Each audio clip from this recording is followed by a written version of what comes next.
Today we're going to have a 6/8 jam on the PO-20 arcade. Freebeat. Hey, how's it going everybody? Welcome to Freebeat. Today's patron shoutout goes to Sexy Ninja Monkey. Thank you so very much for the support. Let's get started. Alright, well, in lieu of recent teenage engineering events, I figured today would be a great day to bust out a throwback, if you will, back to the days when you could buy a fully operational groove box from Teenage Engineering for $59 US, which is what I paid for this arcade, or PO-20 arcade, I think back in like 2020? That sounds right. Yeah, this is an awesome little groove box. They're still available. They're $99 US now, which I have a video about if I think any of the pocket operators are still worth it. Spoiler alert, some of them are. I'll link that in the description if you want to check it out. But for now, we are going to have a jam on this PO-20 arcade, but we're going to do it a little differently. See, while you might think you're locked into 4/4 on the PO-20 arcade or any of the pocket operators due to this very basic 16-step sequencer, you can actually escape that pretty easily. And today we're going to do just that and go to 6/8 time. And all it takes is a little bit of math. So if we look at this sequencer, like I said, we've got 16 steps. Let's think of those as 16th notes. That means we have 8 eighth notes, and those are going to be right here. Basically every other note. So 8 eighth notes in one pattern. Of course, this is a pocket operator, so we have many different patterns. I'm going to go back to pattern 1 here. We just need to find a common denominator between the amount of steps in a pattern of 6/8, or a multiple of 6/8 patterns, and a multiple of 4/4 patterns. So let's see, if we want to have one 6/8 pattern, of course we have 6 eighth notes, and we're stuck here with 8 eighth notes, so that's not going to work. 2 6/8 patterns would be 12 eighth notes, and that's, once again, not going to work because we work in multiples of 8 on the pocket operators. 3 6/8 patterns would be 18, again, not a multiple of 8. However, 4 6/8 patterns is going to be 24 eighth notes, which also comes out to 3 patterns of 4/4 time. That's 24 eighth notes. So by simply chaining 3 4/4 patterns together, we actually get 4 patterns of 6/8. It all just depends on how we hear it. So let's grab a sound to be our hi-hat. We'll grab that one right there. We're going to start sequencing eighth notes. So while it's going to appear that I'm sequencing on a 4/4 grid, I want you to think of it like I'm actually sequencing 4 bars of 6/8. Okay, so here we go. So 1, 2, 3, 4, 5, 6. 1, 2. Skip to the next pattern. 3, 4, 5, 6. 1, 2, 3, 4. Skip again. 5, 6. 1, 2, 3, 4, 5, 6. Just like that. There's our 3 patterns of 6/8. Let's grab a kick drum now. That sounds great. Let's write a very basic pattern. We'll just go like doom doom catch doom doom doom catch. And we'll just do that 4 times. And just like we did with the hi-hat, I'm just going to look at the eighth notes here. It's going to keep things simple and hopefully a little easier to follow for you. So we're going to go doom doom catch doom doom. Next pattern, doom catch doom doom doom cat. Next pattern, doom doom doom catch. We'll leave the last eighth note empty of a kick drum. Okay? Let's grab a sound to be our snare. We'll just use that, that's fine. And let's sequence this in. Should be fairly simple. Go back to the first pattern. Doom, doom, catch, doom, doom, doom, catch, doom, doom, doom, cat, doom, doom, doom, catch, doom. All right, let's go ahead and sequence our 3 patterns and have a listen.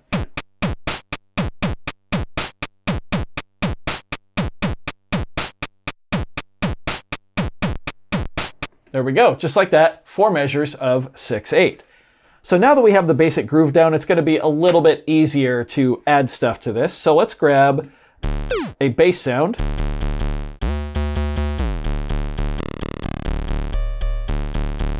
And I'm just going to sequence some random notes in, or some random hits in, and then we'll go through and change the notes with live record mode. And like parameter locks. So that's the easiest way to do it in my opinion, especially because the bass track on the PO-20 just follows the chord track, which we will get into later. So I'm going to go ahead and sequence a sound on beat 1, Also going to make sure that our 3 patterns are chained, and then I'm going to hit play, hold right, and play some notes in.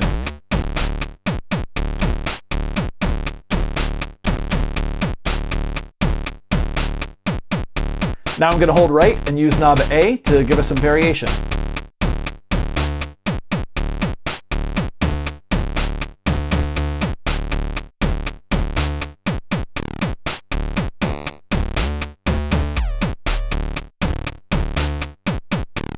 And you'll notice I did use knob B there a bit too.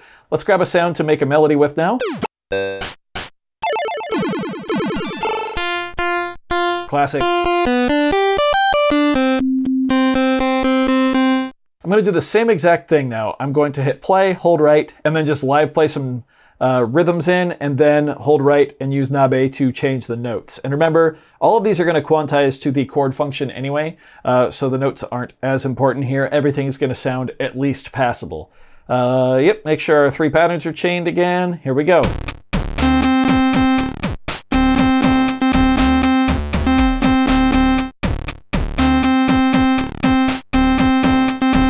I'm going to hit play, hold right, and sequence some notes.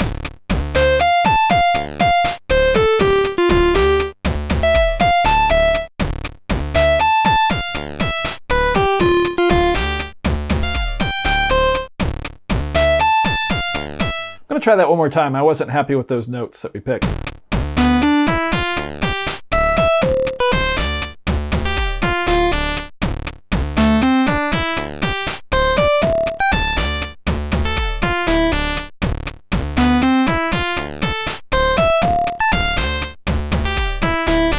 That's pretty good, I like that. Now let's talk about chaining our chords, because it's a little bit weird in this sort of pattern setup. So typically, you hold the chord button, pick a chord, and then the chord will play for one whole measure. Of course, the pocket operator here is locked into 4/4 time, but our patterns aren't actually changing in 4/4 time. No, they're changing in 6/8. So what we actually need to do is select one chord 3 times, which will ensure that our chord changes at the end of 3 measures of 4/4, or in our case, 4 measures of 6/8. So it's been a while since I've used the PO-20. I don't exactly remember what the chords are. I'm just going to pick 4 random chords, and I'm going to play each of those 3 times, and it should sound pretty decent. If I recall, all of these chords sound pretty good together. So we'll start here. We'll go 3 of 3, and then we'll go 3 of 14, 3 of 6, and then how about 3 of number 8. And now the bass and the lead will follow the chords, and if we hold the chord button and turn knob A up, we'll actually bring in the chords so we can hear them too. So let's have a listen to our masterpiece.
There we go.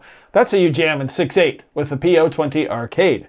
As you can see, I was using the punch-in effects, so you just hold the effects button, and then the 16 grid buttons become different effects. I really love the one on 16, which is like this arpeggiator that goes up and always ends on a note that is in key with your chords, which is really cool.